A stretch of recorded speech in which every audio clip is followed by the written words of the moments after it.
What's going on, everybody? It's your boy C-Zar, and we are talking about TAR's AI, TAI today. Hit that like button, subscribe if you want to see more content like this, you guys, and let's get into it, all right? It is the 8th day of July here. Here we are, 6 hours left, sitting at about 7.9 cents.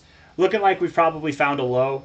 If we take our relative low here to relative high, we have found support at the 0.5. Typically, when you do this where you find support and then you reject the 382, you would go down to the golden ratio. The fact that we haven't is a little weird, I must say, but that's okay. We're looking at this on the RSI on the daily time frame. We're right at the 40. This is a good area to bounce from or reject from, right? We've rejected it before. We've rejected it here. Might we find support at it now? I think that's a feasible outcome right there.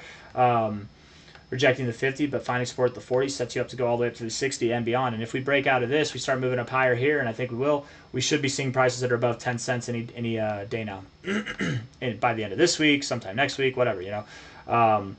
Going from a low here to a high. If we go down, with that being said, if we were to go down to like 7.2 cents to 7 cents, that's okay. Whatever. Who cares? Right? It's really not that big of a deal. I hope nobody's bothered by that. It's an opportunity to buy more.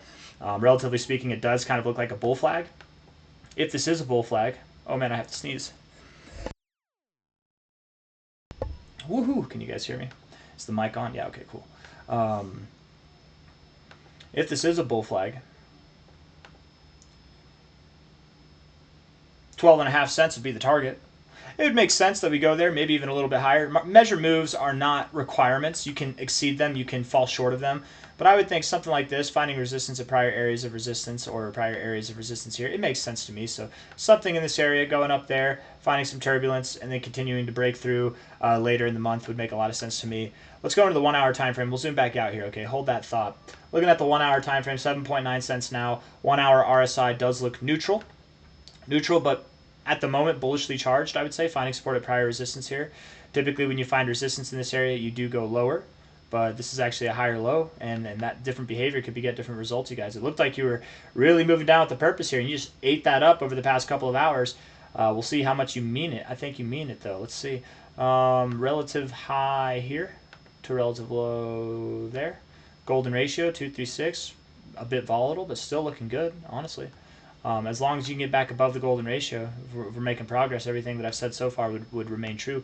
Looking at the 4 hour time frame, the 4 hour RSI is where you need some work, right? It doesn't look the best, I must admit. It doesn't look the best. But it's not terrible, right? You're not getting deep into the oversold zone or anything like that. Like, this is not good. This is like neutral with a bearish lean to it. But if we can move up and break out of these lower highs here, I think that would start to look really good, productive, and we can work our way into that oversold zone maybe sometime by the end of this week, if not sometime early next week would be the thought there. And anything like that would be very encouraged, I think. Very, very, very encourageable. Looking at this for the bull flag that it is, that it isn't, whatever, you know, it's just a slanted downward range, whatever you want to call it. We're at the bottom of this range. It would make sense that we come up, and yeah, we probably do break through on this next attempt. You might move up and then kind of consolidate around it and then break out. That's pretty typical. But sometime this week, if not early next week, would be my expectation for that to happen. If we're zooming back out now to the weekly time frame here, okay, when we do break out and move higher, I would expect, you know, I mean, obviously 15 cents is that area to watch. If we break above 15 cents, we're going to 25.7 to 35 cents fast. I'm looking forward to that by the end of July. Personally, that's my thoughts. And then going into August, we should see prices at around $1.14 to $3.30, something around there. That gives you an immaculate amount of growth, about a 13x to a 38. I want to get a little bit higher. 39. Yeah, 39x to a, what was it, a 14x, 13x, 14x, something like that, yeah. And that should be by the end of August. That'd be my expectation. But I don't have anything else that I want to say. I think I've said everything I need to say. Rejecting the 50, finding support at the 40. You'll continue to rip and run and look good. Hit the like button, subscribe. Thank you all for being here. I'll see you on the next one, okay? Take care. And if the question comes to mind, is it a good time to buy TARS? Just understand it's probably the best time to buy in all of July. These prices will not last, and neither will the prices above. We're going to be ripping and running here pretty damn soon. Take care, you guys. Thank you all for being here. Bye-bye.